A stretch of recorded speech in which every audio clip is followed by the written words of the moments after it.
এই ফুটেজটা একটু ভালো করে দেখুন। দিল্লির একটা অভিজাত অ্যাপার্টমেন্টের করিডোর। হেঁটে যাচ্ছে তিনজন মানুষ, একজন মাঝবয়সী ভদ্রলোক, একজন মহিলা আর তার 16 বয়সের একটা ছেলে। একটু জুম করলে খেয়াল করবেন দিল্লির এই গনগরম গরমের মধ্যেও বড় দুজনের মুখে মাস্ক, কিন্তু বাচ্চা ছেলেটার কিচ্ছু নেই।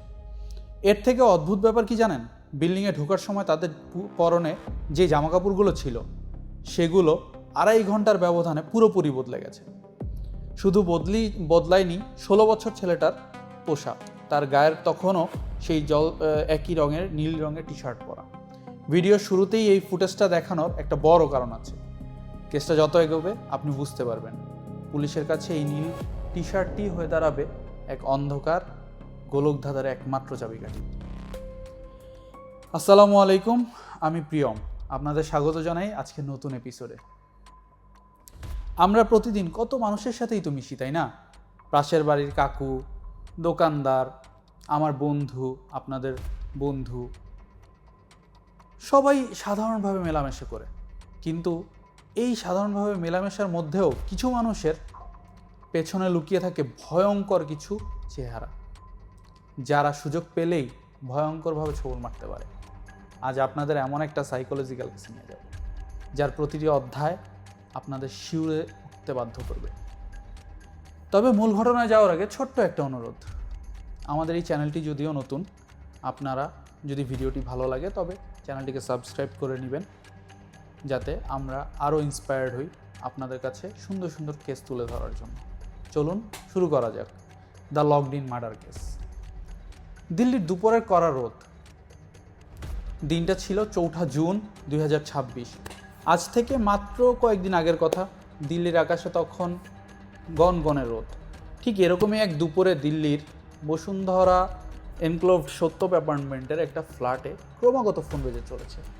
কল করছেন দেবব্রতী, তার বড় বোন দেবস্মিতা পালকে বারবার ফোনে পাওয়ার চেষ্টা করছেন, কিন্তু ওপার থেকে কোনো রেসপন্স নেই।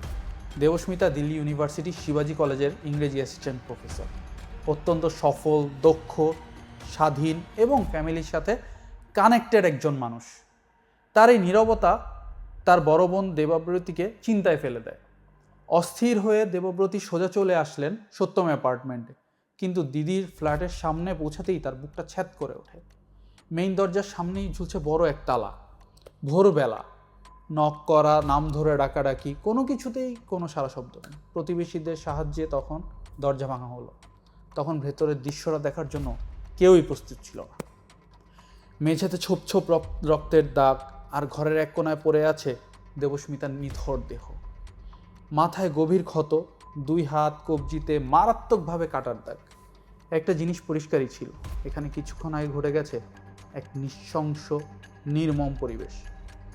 খবর পেয়েই স্পটে পৌঁছে অশোকনগর থানার পুলিশ এবং ফরেন্সিক টিম, কিন্তু ক্রাইম সিনটা পুলিশকে রীতিমতো ধাঁধায় ফেলে দিয়েছিল।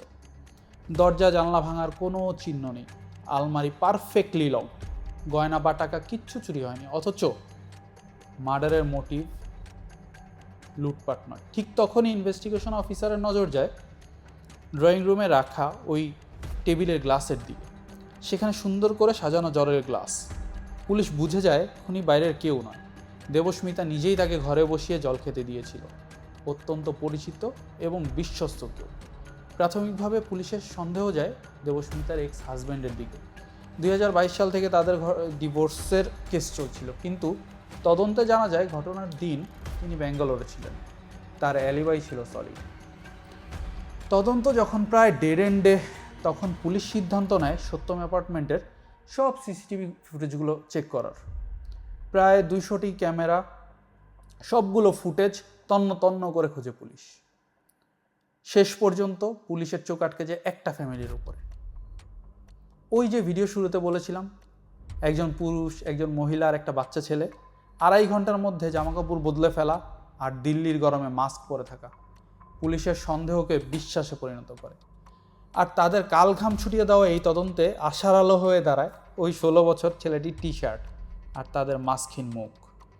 এই মুখের সূত্র ধরেই পুলিশ জানতে পারে পরিবারটির দুল্লুপাড়া এলাকার একটা গেস্ট হাউস থেকে ক্যাব নিয়েছিল।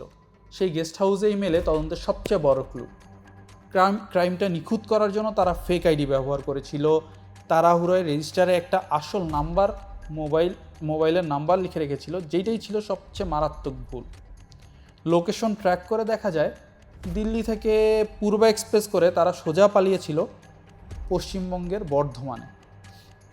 7ই জুন 2026 দিল্লি পুলিশের স্পেশাল টিম বর্ধমানের একটি বাড়িতে অতর্কিত হানা দেয়। হাতে নাতে ধরা পড়ে রামপ্রসাদ দাস, তার স্ত্রী এবং তাদের নাবালক ছেলে। বাড়ি তল্লাশি করতেই বেরিয়ে আসে দেবস্মিতার মৃতদেহে গায়েব হওয়া মোবাইল ফোন এবং রক্তমাখা জামাকাপড়। জেরায় বেরিয়ে আসে এক হাড় হিম করা সত্য। এই খুনের পেছনে ছিল না কোনো পুরনো শত্রুতা, ছিল কেবল খাঁটি লোভ। বর্ধমান শহরের যে পৈতৃক বাড়িটায় রামপ্রসাদ ভাড়াটি হিসেবে এসেছিল, সেই সম্পত্তির মালিক ছিলেন দেবস্মিতা। বিশ্বাস অর্জন করে রামপ্রসাদ সেখানে স্যানিটারি দোকান খোলে এবং একসময় পুরো প্রপার্টি কিনে নেওয়ার প্রস্তাব দেয়। কিন্তু দেবস্মিতা তার দিদিমার শেষ স্মৃতিটুকু বিক্রি করতে চায়নি। এই না বলাটাই রামপ্রসাদের মনে ক্ষোভের জন্ম দেয়। 3রা জুন সকাল রামপ্রসাদ তার স্ত্রী ও ছেলেকে নিয়ে দেবস্মিতার ফ্ল্যাটে পৌঁছায়। স্বাভাবিকভাবেই দেবস্মিতা তাদের দেখে হাসি মুখে ভেতরে আসতে বলে, তাদের জল দেয়। রামপ্রসাদ তখন আবারও বাড়ি বিক্রির কথা তোলে। তো দেবস্মিতা তখন চূড়ান্তভাবেই বলে দেয় যে না, আমি বাড়ি বেচবো না। ব্যাংক থেকে একটা বাড়ি হামানদিস্তা বের করে রামপ্রসাদ সজোরে আঘাত করে দেবস্মিতার মাথায়। মেঝেতে লুটিয়ে পড়ার মৃত্যু নিশ্চিত করতে একটা ধারালো খুঁট দিয়ে তার হাতের 2 কবজির রগ কেটে দেয়। সবচেয়ে শিউরে ওঠার মতো ব্যাপার হলো, পুরো পৈশাচিক ঘটনাটিই ঘটেছিল সেই 16 বছর বয়সের ছেলেটির সামনে। এরপরে বাথরুমে গিয়ে হাত মুখ ধুয়ে জামাকাপড় বদলে তারা ফ্ল্যাট থেকে বেরিয়ে আসে। আজ আমি যখন আপনাদের সামনে এই কেসটা তুলে ধরেছি, দিল্লি পুলিশ এই 3 জনকেই অ্যারেস্ট করেছে। রামপ্রসাদ ও বনশ্রীর বিরুদ্ধে খুন এবং অপরাধমূলক ষড়যন্ত্রের মামলা দায়ের হয়েছে, আর তাদের ছেলেটিকে পাঠানো হয়েছে চাইল্ড হোম। সম্পত্তির লোভ মানুষকে কতটা অন্ধ করে দিতে পারে, এই ঘটনা তার জ্বলজ্বন্ত প্রমাণ।